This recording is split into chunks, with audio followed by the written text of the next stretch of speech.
ગુજરાતમાં ઉર્જા વિભાગ એ ભ્રષ્ટાચાર, કૌભાંડ અને ગેરરીતિનો પર્યાય બની ગયો છે.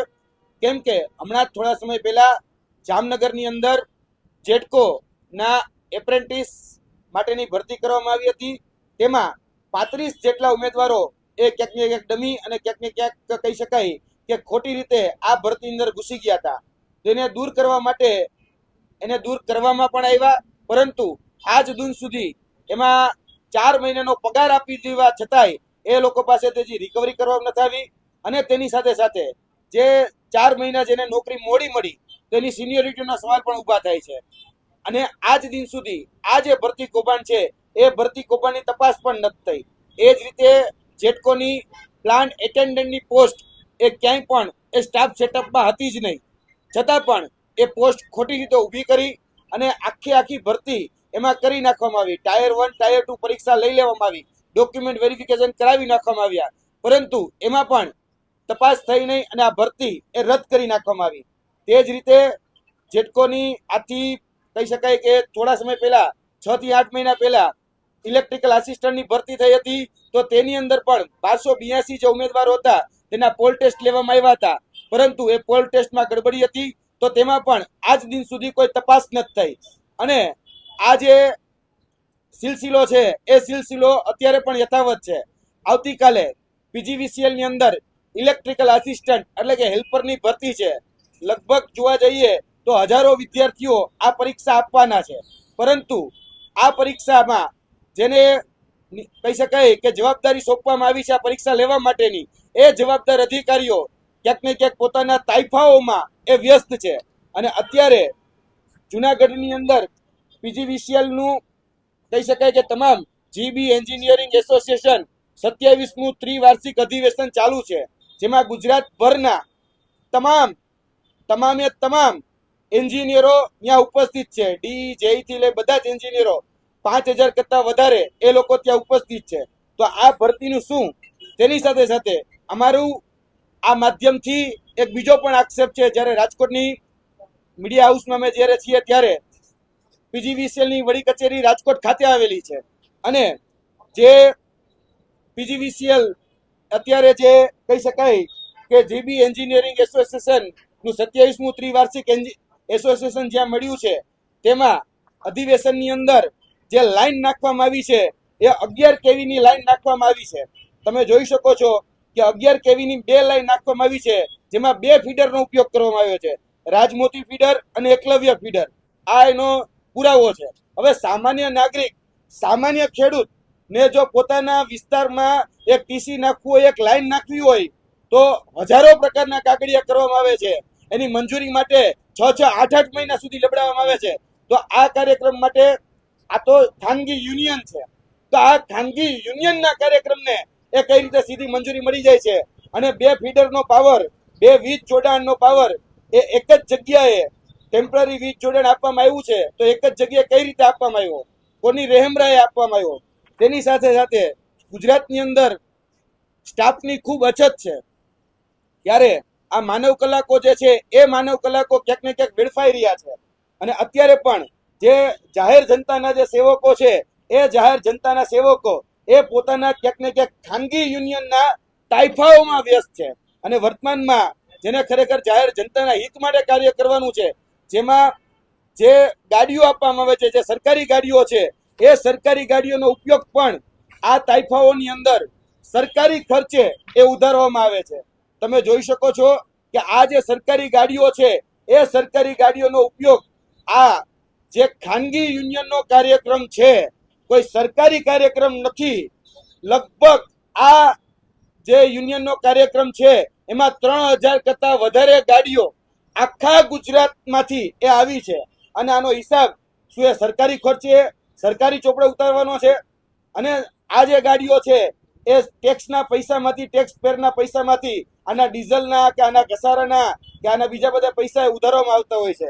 તો આ જે કાર્યક્રમ થઈ રહ્યો છે એમાં ન કરે નારાયણ અને કદાચ કોઈ જગ્યાએ વીજ પુરવઠો ખોરવાય, ન કરે નારાયણ કોઈ જગ્યાએ કંઈક આકસ્મિક ઘટના બને, તો એના માટે જે ડેપ્યુટી એન્જિનિયર, જે જુનિયર એન્જિનિયર, જે એક્ઝિક્યુટિવ એન્જિનિયર, આ બધા જે એન્જિનિયરો અત્યારે જે તાઇફામાં વ્યસ્ત છે, ન કરે નારાયણ અને કદાચ કોઈ દુર્ઘટના બને તો એના માટે એ કોણ જવાબદાર રહેશે?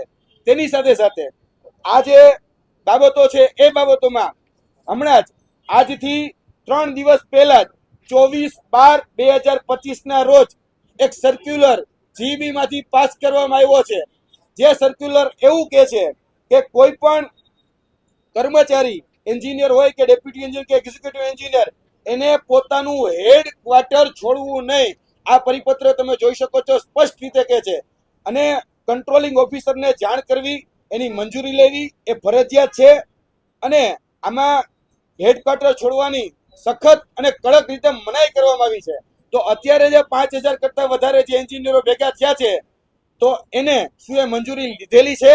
અને જો મંજૂરી લીધેલી હોય તો એ ઉચ્ચ અધિકારીઓને પણ પૂછવા માંગીએ છીએ કે ભાઈ તમે મંજૂરી આપી કઈ રીતે, શા માટે?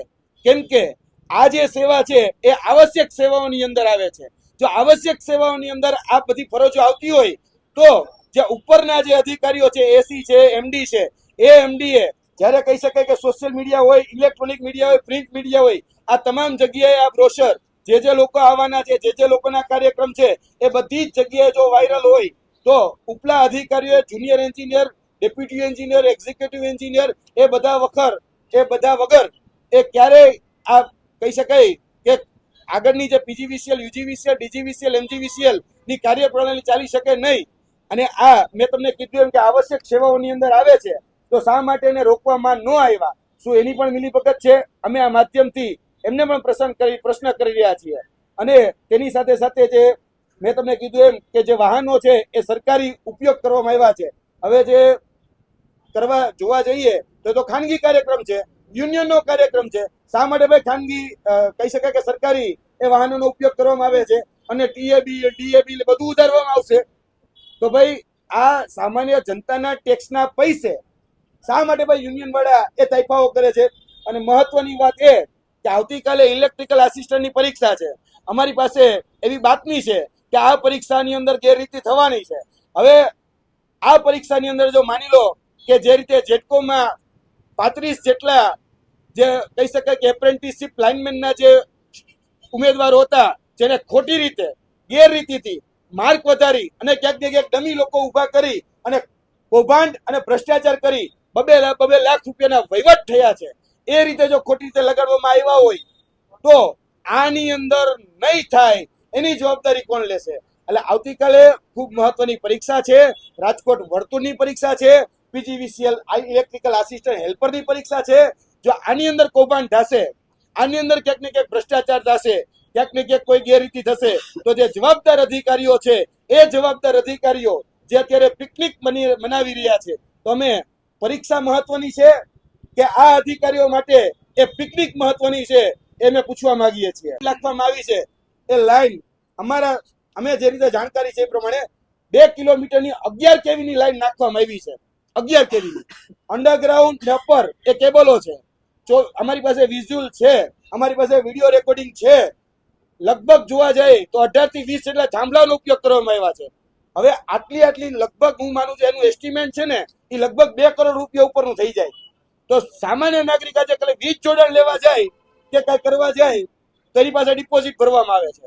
તો શું આ જીબીયા વાળાએ જે યુનિયન છે એ યુનિયન વાળાએ ડિપોઝિટ ભરી હતી? એનું એસ્ટિમેટ કોને કાઢીને દીધું હતું? અને એસ્ટિમેટ કાઢીને ડેપ્યુટી એન્જિનિયર કે એક્ઝિક્યુટિવ એન્જિનિયર શું સ્થળ તપાસ માટે ગયા હતા? શું એની મિનિટો રજૂ કરવામાં આવશે? શું એના વિડીયો રજૂ કરવામાં આવશે? અત્યારે આ કાર્યક્રમમાં જોવા જઈએ તો અત્યારે સેંકડો વૃક્ષોનું નિકંદન કાઢી નાખવામાં આવ્યું છે. નરેન્દ્ર મોદી સાહેબ એમ કે છે એક પેડ માં કે નામ, એક પેડ માં કે નામની મુહિમો ચલાવે છે. અને અહીંયા અંગત તાઇફાઓ માટે, પોતાના વ્યક્તિગત તાઇફાઓ માટે ક્યાંક ને ક્યાંક હજારો વૃક્ષોનું નિકંદન કાઢી રાખવામાં આવે છે. અમે અંદર ડોમની અંદર જઈને જોયું તો ફાયર સેફટીની બહુ મોટી મોટી ગુજરાતની અંદર વાતો કરવામાં આવે છે. તો શું અંદર ફાયર સેફટીના સાધનો મૂકવામાં આવ્યા છે ખરી? ફાયર સેફટી માટેની પરમિશન લેવા માટે આવી છે ખરી? જે પર્યાવરણ ખાતું છે આ વૃક્ષો કાપી નાખવામાં આવ્યા. હવે સામાન્ય નાગરિક ઘરની બહાર વૃક્ષ કાપે તો પર્યાવરણની નોટિસ આવી જાય, તો આ જીબીયા વાળા જે યુનિયન ચલાવે છે જો એ કોઈ વૃક્ષ કાપે તો એની ઉપર કેમ નોટિસ નહીં? એટલે આ ખાનગી યુનિયન આ રીતે તાઇફાઓમાં ક્યાંક ને ક્યાંક વ્યસ્ત છે. અને સામાન્ય જે નાગરિકો છે, જે યુવાનો છે, એની પરીક્ષાઓ જે છે એ ક્યાંક ને ક્યાંક ખોરંભે ચલી જાય. મેં તમને ગણાવી એટલી ભરતીઓની કૌભાંડ એ સાબિત થયેલા છે, ભરતીઓ રદ થયેલી છે. છતાં પણ આજ દિન સુધી કોઈ કાયદેસરની કાર્યવાહી કરવામાં નથી આવી. કોઈ પણ વ્યક્તિને એફઆઈઆર માં નામ લેવામાં નથી આવ્યા અને ખાતાકીય તપાસના નામે તરકટ, ખાતાકીય તપાસના નામે નાટક રચી અને પોતાના મળતિયા જે પીજીવીસીએલ, યુજીવીસીએલ, જેટકોના જે મળતિયા છે એ મળતિયાને સુનિયોજિત કાવતરાના ભાગરૂપે એ બચાવી રાખવામાં આવે છે. એ જેટકોની પીએ એટલે કે પ્લાન્ટ એટેન્ડન્ટની ભરતી હોય, જેટકોની એ હમણાં જામનગર ખાતે લેવાયેલી 35 જેટલા લોકોની ગેરરીતિથી થયેલી એપ્રેન્ટિસશીપ લાઇનમેનની ભરતી હોય, કે હમણાં જ થોડા સમય પહેલા આપણા જ પીજીવીસીએલ ની ઇલેક્ટ્રિકલ આસિસ્ટન્ટની ભરતી હોય, યુજીવીસીએલ ની ભરતી હોય, આ કૌભાંડો સાબિત થયેલા છે. ફરી વખત પરીક્ષા લેવાયેલી છે. આજ દિન સુધી એક પણ અધિકારી, એક પણ કર્મચારી ને એમાં એફઆઈઆર કે બીજી કોઈ કાર્યવાહી કરવામાં નથી આવી અને કાર્યવાહી થાય છે તો 2 થી 5 દિવસ માટે એને સસ્પેન્ડ કરવામાં આવે છે અથવા તો બદલી કરવામાં આવે છે. પાછો એ 5 કે 10 દિવસ પછી એ વ્યક્તિ પાછો આવીને એ જ સીટ ઉપર બેસી જાય છે. એટલે આ અમે જરા પણ ચલાવી નહીં લઈએ. આની ફરિયાદ આગળના દિવસોની અંદર ઉર્જા મંત્રીને કરવામાં આવશે. તેની સાથે સાથે મુખ્યમંત્રીને પણ રજૂઆત કરવામાં આવશે. અમે કેન્દ્રીય મંત્રી, ઉર્જા મંત્રી જે છે એને પણ આ બાબતની તમામ વિગતો મોકલવાના છીએ. કેન્દ્રીય ઉર્જા મંત્રી છે એને પણ કહેવાના છીએ કે ગુજરાતની અંદર મોટા પાયે ભ્રષ્ટાચાર ચાલી રહ્યો છે. આ બધી જ બાબતોની વિગતની આરટીઆઈ અમે સોમવારે કરવાના છીએ કે આ જે તાઇફાઓ કરવામાં આવે છે એ તાઇફાઓમાં કોની રહેમરાહે, કોના આશીર્વાદથી, કોની છત્રછાયાથી આ બધી મંજૂરીઓ આપવામાં આવે છે. આપના પ્રશ્ન. સિનિયર આસિસ્ટન્ટ જે પટેલ સાહેબ છે એની સામે જામનગરની અંદર ખાલી સસ્પેન્ડ કરવામાં આવ્યા છે અને સસ્પેન્ડ કરી અને બદલી કરી નાખવામાં આવી છે. જે 35 જેટલા ઉમેદવારો જે ખોટી રીતે લાગ્યા હતા, 4 મહિનાથી નોકરી કરતા હતા, હવે એના છૂટા કરી અને બીજા 35 ઉમેદવારો લીધા છે, એમાં ના નથી. પરંતુ જે ખોટી રીતે લઈ ગયા, ક્યાંક ડમી તરીકે, કે પૈસાના વળ કહી શકે વગથી લઈ ગયા, તો એની સામે કાર્યવાહી કેમ નહીં? બીજું કે આ જે ખોટી રીતે લઈ ગયા એટલે ક્યાંક ને ક્યાંક જેટકો વાળાએ, જામનગર વાળાએ માન્યું કે આ ભાઈ 35 ની ભરતી મેં ખોટી રીતે કરી, એની જગ્યાએ સાચા ઉમેદવારને ભૈરાઈ કરી. જો એને માની લીધું તો એફઆઈઆર કેમ નહીં?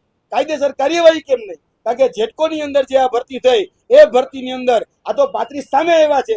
હજી હું તમને કહું કે એની અંદર આ ગોંડલ સર્કલની ભરતી, જુનાગઢ સર્કલની ભરતી અને કચ્છની સર્કલની ભરતી પણ સામેલ હતી. છતાં પણ આ ભરતીઓની અંદર હજી સુધી તપાસ કરવામાં નથી આવી. જામનગર એપ્રેન્ટિસશીપ લાઇનમેનની ભરતીમાં જ તપાસ થઈ છે. જો બીજી ભરતીઓની અંદર તપાસ કરવામાં આવે તો આના આ તો 35 ત્યાં છે. જો જુનાગઢ, ગોંડલ અને તેની સાથે સાથે કચ્છ ના લાઇનમેનોની, એપ્રેન્ટિસશીપ લાઇનમેનોની જો ભરતીની તપાસ કરવામાં આવે તો સેંકડો લોકો ખોટી રીતે, બોગસ રીતે, ભ્રષ્ટાચાર કરીને, ગેરરીતિ કરીને આમાં લાગ્યા હોઈ શકે છે અને છૂટા પણ થઈ શકે છે. પણ કહેવાય ને કે ભાઈ પોતાની માને કોણ ડાકણ કે, એટલે જીબી અત્યારે ક્યાંક ને ક્યાંક ગુજરાત ઇલેક્ટ્રિકલ બોર્ડના જે અલગ અલગ જે શાખો છે એ તપાસ કરવામાં ક્યાંક ને ક્યાંક નિરસ્તાઓ બતાવી રહી છે.